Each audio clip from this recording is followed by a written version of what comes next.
বিষ্ণু ইসা ইসলাম সাহাবাদেরকে নিয়ে একটা মজলিসে বসা। হঠাৎ করে তিনি বললেন, ঠিক এখনই একজন এসে এই মজলিসে তোমাদের মধ্যে বসবে, সে জান্নাতি। এটা শোনার পরে তো সব সাহাবারা নড়ে চড়ে বসলো, কিরে রাসূল সাল্লাল্লাহু আলাইহি ওয়াসাল্লাম একজনকে জান্নাতের অ্যানাউন্সমেন্ট দিচ্ছে, কে সে? তো দেখা গেল এক আনসারী সাহাবা প্রবেশ করেছে, তার জুতা দুইটাকে বগল দাবা করে, কিন্তু কেউ তারে চিনে না।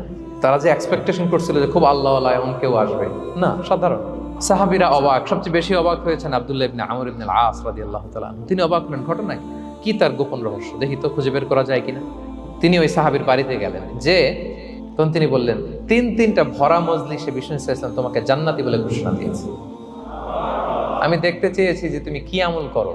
ওই সাহাবী বলে, আমিও জানি না, তবে একটা ব্যাপার আমি মনে করি, হয়তো এটা আল্লাহর কাছে পছন্দনীয় হতে পারে। এইবার তো আব্দুল্লাহ বলে, ওই তবেটা কি বলে?